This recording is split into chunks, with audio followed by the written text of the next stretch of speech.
부쌤의 거꾸로 한국사 시즌 3 그 35번째 시간입니다. 이 시간에는 흥선대원군의 대외 정책, 통상수교 거부 정책에 대해서 살펴보도록 하겠습니다.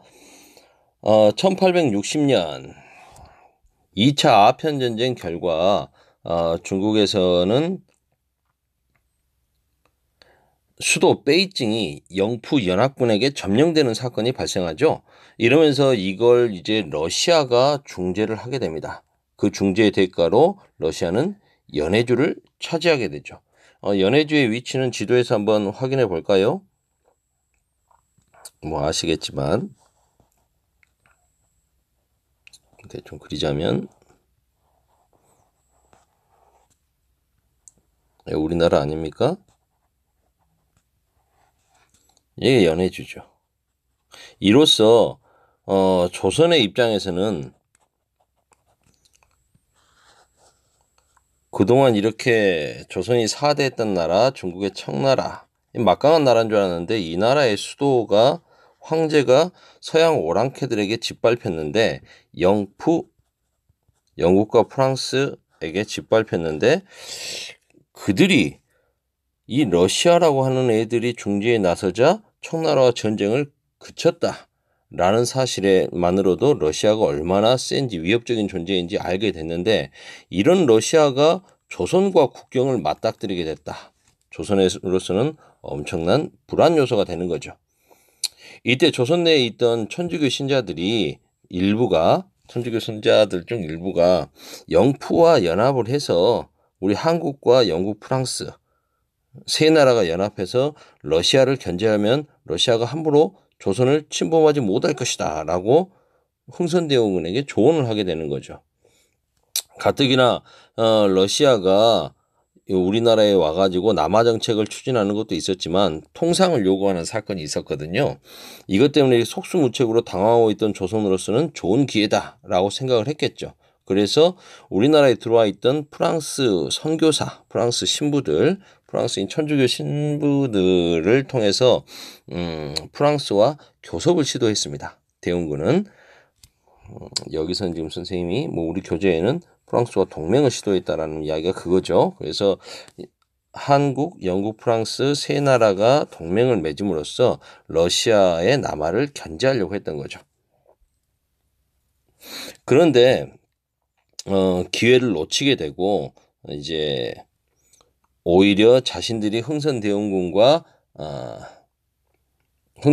통해서 러시아를 견제하려고 한다라고 이렇게 좀 교섭을 시도했다는 사실 자체를 사전에 좀 약간 과시하기 위해서든 발설을 함으로써 오히려 흥선대원군이 정치적으로 위기에 빠집니다. 공격을 당하는 거죠. 대원군의 집이었던 운영궁에 천주쟁이들이 막 들락거린다라는 소문, 사실이었던 거죠. 그러면 이제 대원군이 오랑캐와 손을 잡으려고 한다.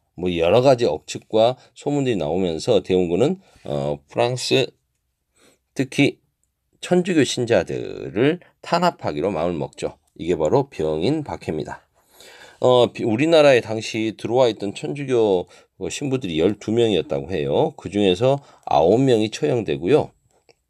나머지를 이제 찾기 위해서 막 사람들을 뒤지고 몇 달 만에 천주교 신자들 8천여 명이 처형되는 사건이 발생하죠. 이게 역사상 최대 규모의 천주교 박해 사건인 병인 박해입니다. 이때 목숨을 보존했던 프랑스 신부 중에 리델이라고 하는 리델 신부가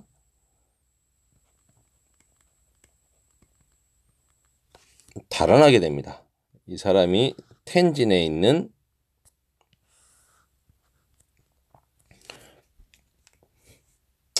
청나라 텐진 천진에 있는 프랑스 공사에게 이제 요구를 하는 거죠. 요청을 함으로써 이러한 사실을 알리게 됨으로써 이 당시 이곳에 주둔하고 있던 프랑스의 로즈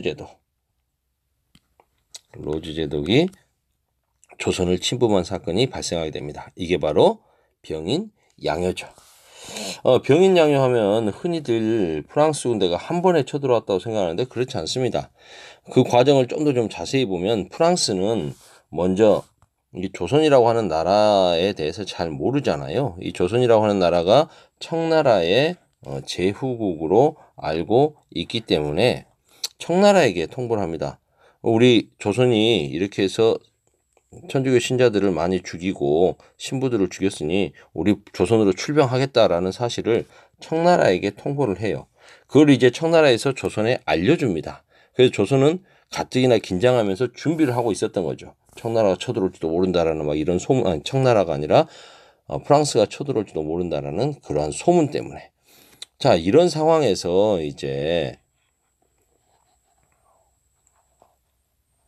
강화도가 이렇게 있으면요. 이제 한강이 이렇게 있겠죠. 프랑스의 로즈 제독은 바로 이렇게 쳐들어온 게 아니라 먼저 1866년 9월 달에 배를 타고 옵니다. 와가지고 한강으로 이렇게 쑥 거슬러 들어 올라와 보는 거죠. 거슬러 올라와 봤는데 의외로 방비가 삼엄하다는 걸 알고 돌아갑니다. 실은 뭐 이건 정탐을 했던 거라고 봐야 되겠죠. 그 뒤에 이제 10월 달에 군함 7척과 해병대 군인 600여 명을 끌고 다시 들어오게 되는 거죠. 이게 이제 병인 양요가 본격적으로 시작되는 겁니다. 프랑스 함대는 강화도를 침략해서 강화도를 점령합니다. 그리고 이제 군대를 거슬러서 한강 유역으로 진출을 시키죠. 근데 이 한강 유역의 문수산성이라고 하는 곳에서 한성근 장군이 크게 저항을 해서 프랑스군이 일부 전사하는 사건이 생깁니다. 강화도는 자신들이 이렇게 점령을 했다고 생각했는데 조선군의 반격도 있었죠. 그래서 흥선대원군은 전국의 포수들, 이거 총 쏘는 포수들은 사냥꾼들은 총을 정확하게 쏘지 않습니까? 이 사람들을 모아가지고 수백 명의 포수들을 몰래 강화도로 잠입을 시키죠. 그래서 정족산성, 여기 우리 교과서에서는 삼낭성이라고 돼 있죠.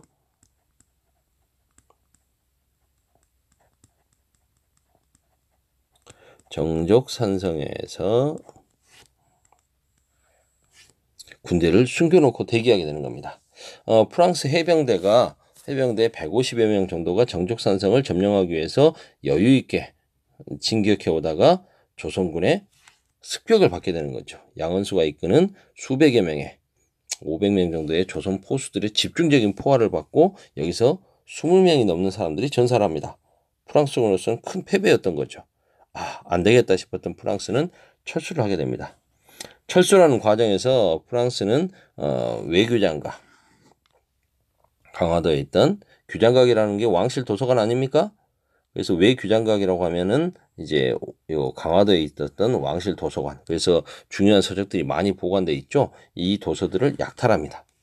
그 과정에서 이제 프랑스로 가게 됐던 게 바로 의궤, 조선왕조의 의궤죠.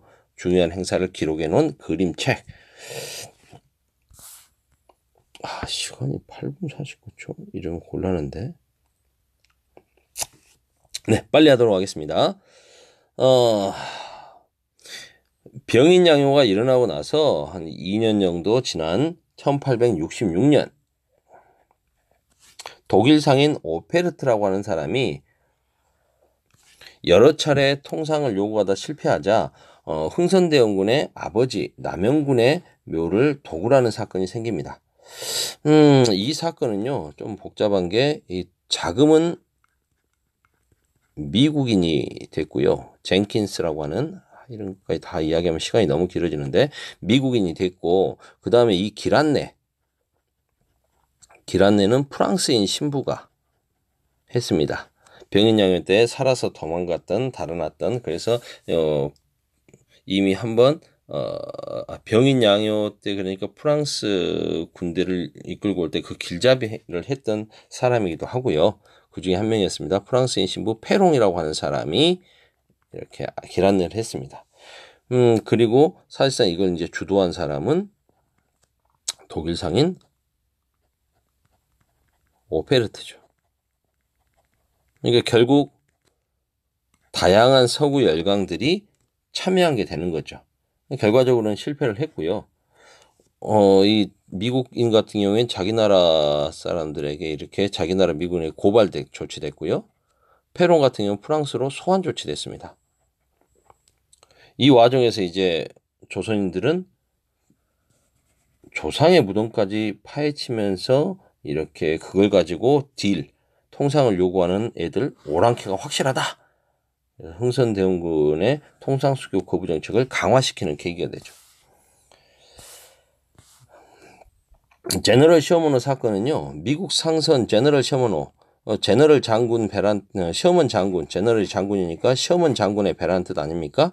원래는 이거 미국의 군함이었어요. 근데 이게 퇴역을 한 것을 미국 사람이 사가지고 장사하는 배로 고쳐서 쓰고 있었던 거죠. 상선으로 고쳐서 쓰고 있었는데, 이게 이제 대동강을 거슬러 올라와서 약탈을 자행하게 됐습니다. 이게 1866년인데, 실은, 병인양요가 일어날 무렵이라고 하지만 사실은 그보다 전이었어요. 이게 8월 달이었으니까. 그런데 우리나라에서는 당시 이제 이렇게 평양에 머무르고 있었던 평양을 다스리는 관리가 평안도 관찰사, 평안감사 박교수입니다. 이 양반은 자기 스스로는 연안 박지원의 손자로서 통상수교에 개화에 찬성하는 입장이었지만 지금 공직자로서 국가 정책이 통상수교 거부 정책이기 때문에 안 된다, 돌아가라 라고 하면서 잘 해주죠. 호의적으로 대해주면서 돌아가도록 요구하는데 그걸 거부하고 오히려 우리나라 사람들을 잡아서 행패를 부리는 등 만행을 저지르자 오히려 공격해서 화공으로 불을 질러 공격해서 제너럴 셔먼을 침몰시켜 버립니다. 이 사건을 구실로 이제 미국이 쳐들어왔던 게 1871년 신미양요입니다. 미국의 로즈 제도, 프랑스가 로즈 제도이죠. 미국은 로저스 제도. 제독이 전함 5척하고 그 다음에 수군하고 육전대, 우리나라로 따지면 해병대죠. 해병대 약 1200여 명을 끌고 강화도로 쳐들어오는 겁니다. 병인양요 이후에 나름 방어 전략을 세우고 있었던 흥선대원군은 우리 스스로 세계 최초의 방탄복이라고 할 수 있는 면제 배갑 같은 것도 만들고요.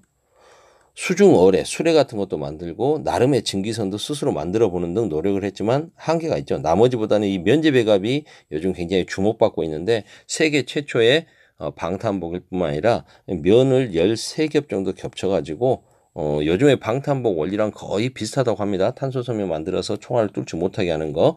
그런 원리도 비슷한데 성능이 뛰어나다고 할 수가 있었겠죠. 그렇지만 가장 치명적인 단점, 면으로 만들어지다 보니까 물을 먹으면 흡수력이 뛰어나서 무거워져 가지고 제대로 무거워서 땀 흘려도 무거워지고 물에 들어가도 무거워지고 해가지고 큰 위력을 발휘하지 못했다고 합니다. 시간이 없으니까 정말 빨리 해야 되겠네요. 미군이 강원도에 쳐들어와서 조선 수비군은 열심히 싸웠습니다. 그게 바로 어제현 장군의 조선 수비대가 이제 싸웠으나 결국은 패배하고 그 뒤에도 미군은 조선 군인들의 강경한 태도와 조선 민중들의 강력한 저항을 보면서 여기서는 안 되겠다 싶어서 철수하게 되는 거죠. 이때 빼앗겼던 어제현 장군의 숫자기가 미군의 해군 사관학교에 전시되어 있다가 지금은 장기 대여 형식으로 우리나라에 돌아와 있습니다. 그래서 강화도의 역사 전쟁 박물관 거기 가보면 볼 수가 있죠. 대원군은 승리했다고 생각하고 전국에 척화비를 세우면서 통상수교 거부 의지를 천명하죠. 서양 오랑캐가 침범하는데 싸우지 않는다면 화친하는 것이고 화친은 곧 나라를 파는 일이다 라는 척화비가 세워져 있습니다. 전국 곳곳에 세웠죠. 선생님 설명이 너무 길었나 봐요.